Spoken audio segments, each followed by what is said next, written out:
Nama mantan Presiden Jokowi yang ikut disebut-sebut akhirnya buka suara. Jokowi membantah tudingan jika Bandara Khusus IMIP diresmikan olehnya saat menjabat. Menurutnya, Bandara IMIP tidak berada di bawah pemerintah karena mengantongi status khusus. Mantan Wali Kota Solo ini menegaskan, ia hanya meresmikan satu bandara di Morowali, yaitu Bandara Maleo pada Desember 2018 silam. Saya nggak pernah meresmikan bandara IMIP di Morowali, nggak pernah.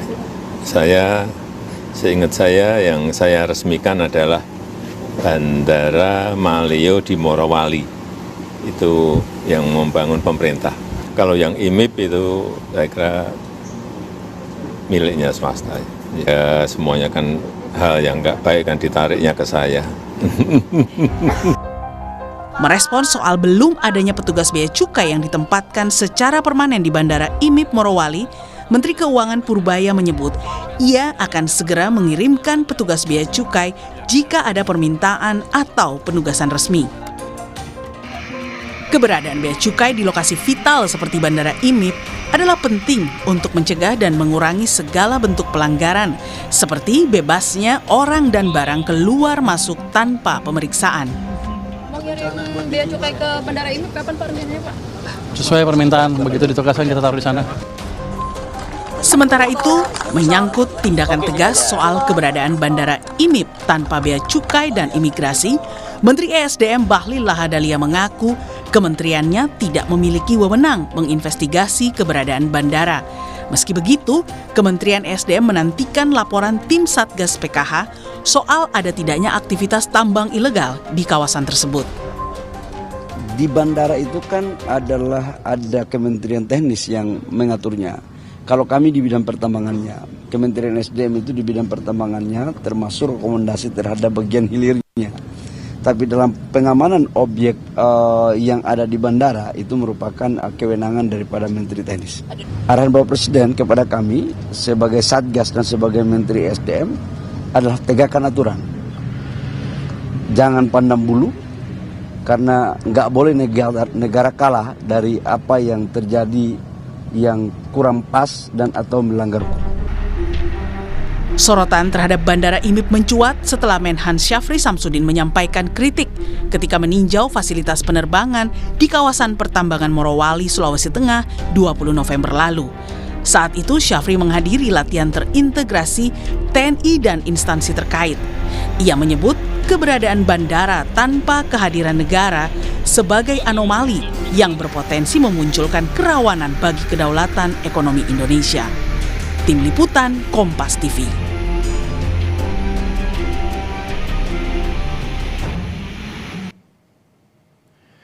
Walau Menhan Syafri Samsudin tidak menyebut secara spesifik nama Bandara IMIP dan Jokowi saat meninjau fasilitas penerbangan di kawasan pertambangan Morowali, namun belakangan nama Jokowi ikut terseret di tengah polemik keberadaan Bandara IMIP karena bandara tersebut tanpa pengawasan bea cukai. Kita bahas bersama Ketua DPP PSI Valdo Maldini dan juga analis politik Yunarto Wijaya. Bapak-bapak selamat petang semua. Selamat petang. Selamat petang, Mas. Baik, saya ingin ke Bung Valdo terlebih dahulu. Bung Valdo, kalau nama Pak Jokowi tidak disebut memang oleh Menhan Syafri Samsudin pada saat di Morowali. Lalu kalau sekarang nama Pak Jokowi ditarik-tarik, apakah karena pembangunan kawasan Morowali itu dibangun di saat era Presiden Jokowi? Iya, memang yang menarik adalah terkait isu IMIP ini adalah bahwa itu merupakan kawasan terbesar di Asia Tenggara, Mas, yang menyerap banyak dan bisa sampai ratusan ribu tenaga kerja lokal, dan sekarang kan menjadi pusat hilirisasi nikel nasional. Jadi ini memang sesuatu yang sangat produktif sebenarnya, dan masalah operasional di perusahaannya itu kan memang domain perusahaan dan Pemda sebenarnya, bukan presiden. Nah, waktu itu memang ketika itu dibangun, semuanya ada aturannya, Mas. Ada undang-undangnya juga. Undang-undang nomor 9 kalau nggak salah tahun 2009 kalau saya nggak salah waktu itu. Jadi memang bicara soal banyaknya tuduhan yang ditujukan ke Pak Jokowi, ya itu memang model-model nyari kambing-kambing hitam, menyalah-nyalahkan keadaan ini kan memang paling empuk itu menyalahkan Pak Jokowi. Tapi saya melihat apa yang disampaikan Pak Jokowi juga bukan playing victim, Mas Dipo, karena ini juga menunjukkan bahwa beliau punya kepemimpinan juga, terlebih dalam periode sebelumnya beliau membangun. Misalnya itu kan bukan curhat sebenarnya, bukan pembelaan diri juga gitu. Itu pernyataan seorang pemimpin yang punya tanggung jawab, yang jelek-jelek ke saya. Kan sering kita lihat di kantor orang bilang ya kalau salah ya salah saya, karena saya pimpinannya gitu loh. Kalau bagus kerja bareng-bareng gitu. Jadi kami melihat setiap kritik, tuduhan, fitnah ya diterima, tapi ya tidak lari. Pak Jokowi selalu menjawab kan ketika ada pertanyaan dari wartawan. Tidak hanya kasus ini, kasus sebelumnya pun Pak Jokowi menjawab. Karena beliau merasa relevan untuk menjawab ini karena itu memang hasil kerjanya. Jadi kelasnya Pak Jokowi itu kami kira oke, karena kritik aja Pak Jokowi, tapi jangan difitnah. Yang jadi persoalan kan yang ini, Mas. Siap, saya ingin tanyakan Bung Faldo bahwa tadi Anda menyebut Bandara IMIP ini memang domennya swasta dan Pemda, tapi kan dibangun ini katakanlah di era Pak Jokowi. Apakah Pak Jokowi tidak mengetahui bahwa bandara itu beroperasi tanpa adanya keterlibatan unsur negara? Iya, sebenarnya kan ada aturannya Mas Dipo ya, secara teknis dan detail ya, bahwa memang untuk bandara swasta itu peruntukannya pun jelas. Dan dia sebenarnya tidak bisa menerima secara teknis itu penumpang dari internasional langsung. Kalau swasta siapa yang mengawasi, Mas, kalau begitu? Di hubnya memang skema pengawasannya kan dia juga tetap connect ke Kemenhub sebenarnya, Mas Dipo. Bahwa dia juga terdaftar di Kemenhub, bandara tersebut juga listed di Kemenhub, sehingga aturannya pun beda bisa jadi dengan aturan kebandaraan yang pada umumnya kita pahami dan kita yakini, gitu loh Mas Dipo. Jadi semua mekanismenya ada temuan kemarin, ada kritikan, pemerintahan Pak Prabowo langsung menutupinya dengan menutupi itu dalam arti bukan bohong ya Mas Dipo ya, tapi menugaskan Kementerian Perhubungan untuk meletakkan SDM-nya dan sebagainya. Jadi memang ini juga menjadi sebuah kritikan atau masukan juga ke depannya terkait pengelolaan bandara yang dimiliki oleh private atau swasta. Tapi yang jadi persoalan bagi kami kan semuanya itu diarahkan bahwa ini Pak Jokowi. Itu yang jadi persoalan bagi kita, karena ini memang yang diresmikan oleh Pak Jokowi adalah bandara yang resmi yang dimiliki oleh Kabupaten Morowali gitu. Disitulah seharusnya gimana kalau ada tenaga kerja dari luar ya dari situ gitu. Baru masuk ke kawasan.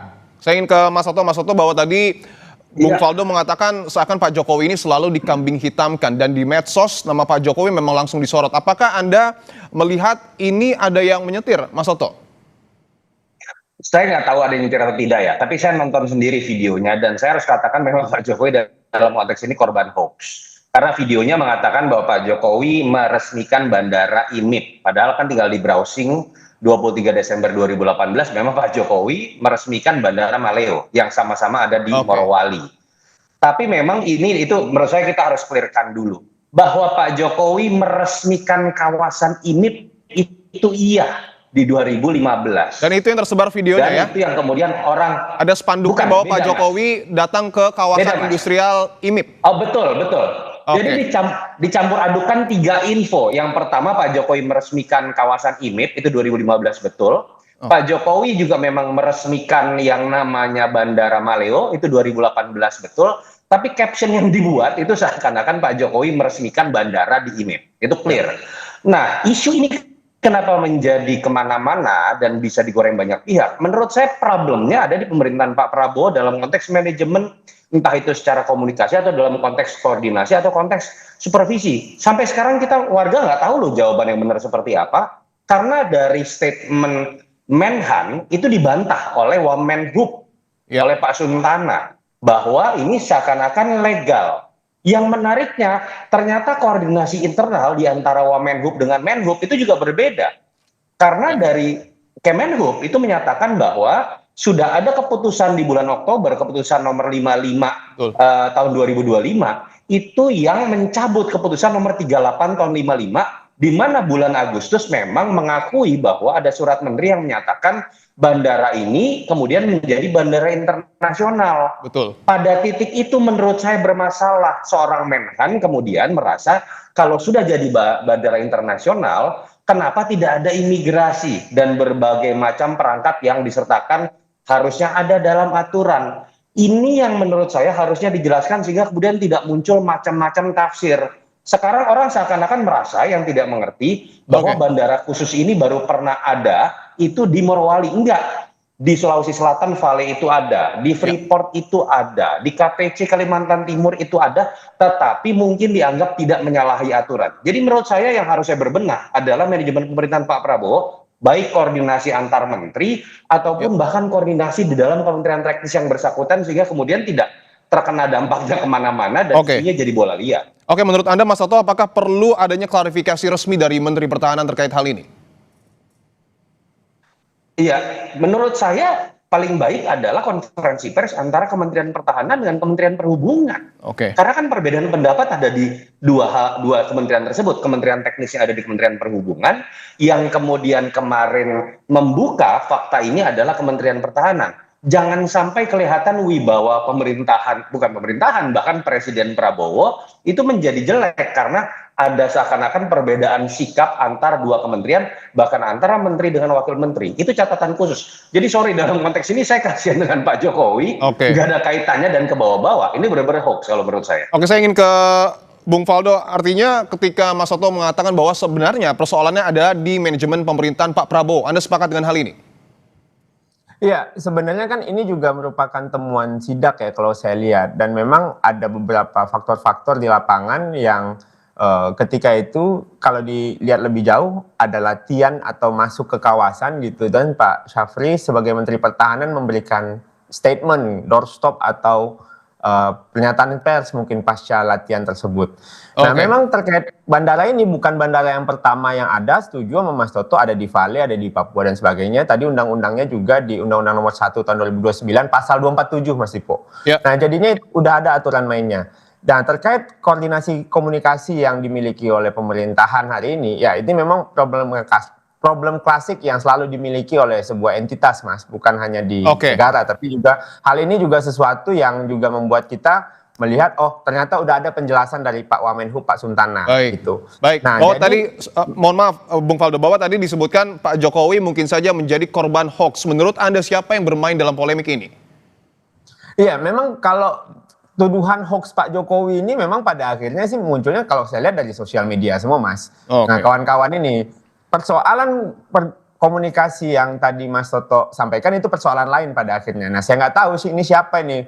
Makanya saya bilang ini sepertinya orang-orang yang kemarin masih belum move on dari Pilpres.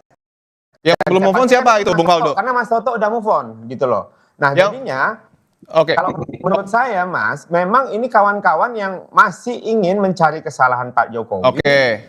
Menguyu-kuyu Pak Jokowi gitu kan. Sementara Pak Jokowi juga ya tetap menjawab dan seperti biasa, seperti di kasus-kasus lainnya kami selalu bilang nggak apa-apa tuduh aja, tapi tolong tunjukkan bukti. Kalau tidak ada bukti, jadi fitnah gitu. Betul Mas Toto bahwa pihak yang kalah Pilpres ini seakan terus memojokkan Pak Jokowi termasuk dalam polemik IMIP ini. Ya, dalam konteks ini saya agak beda lah dengan Faldo. Belum tentu semuanya itu bisa dikaitkan dengan kekalahan Pilpres.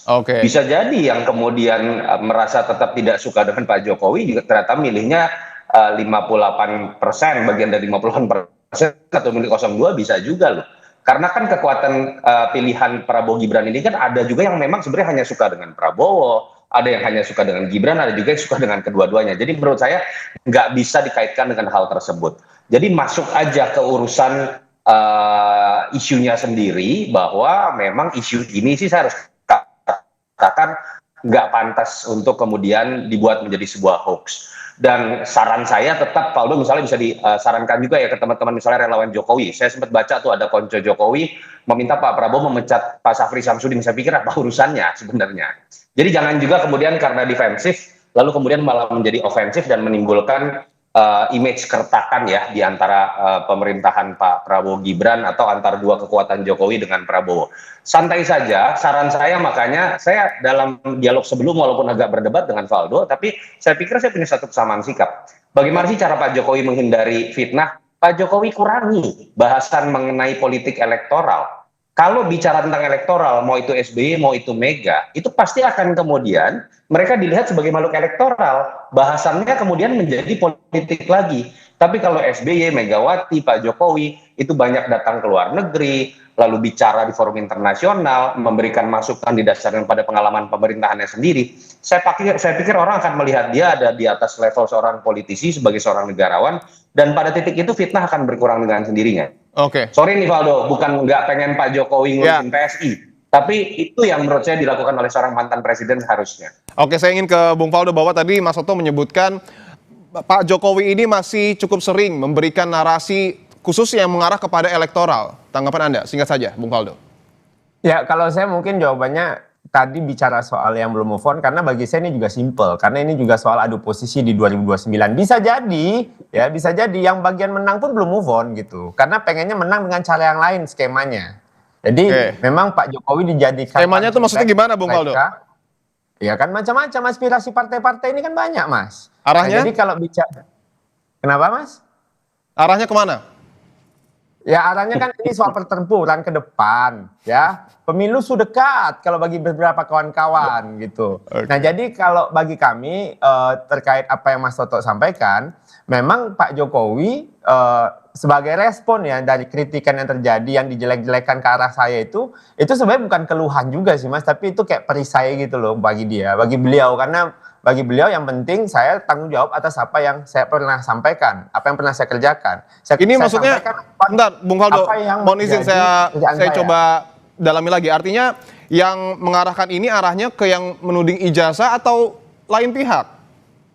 Oh Mas, ini kan tudingan Pak Jokowi ini saya ngeliat kayak series Netflix Mas. Pertama soal WUS, habis itu lanjut ke IKN, nah sekarang mungkin ke bandara, next feeling saya tebakan saya bendungan atau jalan tol nih. Tapi aktornya apa-apa. Sama? Apa Mas? Aktornya sama? Sutradaranya bakal muncul nanti itu Mas, tunggu aja. Biasanya kan di akhir film tuh ada tuh sutradara, produser dan semuanya gitu. Kalau udah closing ini bareng. Baik, kita tunggu ya polemik IMIP ini tentu supaya selesai dan tentu penerbangan kita ini tidak, mohon maaf, dalam tanda kutip disusupi pihak-pihak yang tidak berkepentingan. Terima kasih Ketua DPP PSI Bung Faldo Maldini dan juga analis politik Mas Yunarto Wijaya telah bergabung di Kompas Petang. Terima kasih Mas Dipo. Saudara, Polda Metro Jaya akan melakukan gelar perkara khusus terkait kasus tudingan ijazah palsu Presiden ke-7 Republik Indonesia, Joko Widodo, yang menjerat tersangka Roy Suryo dan kawan-kawan.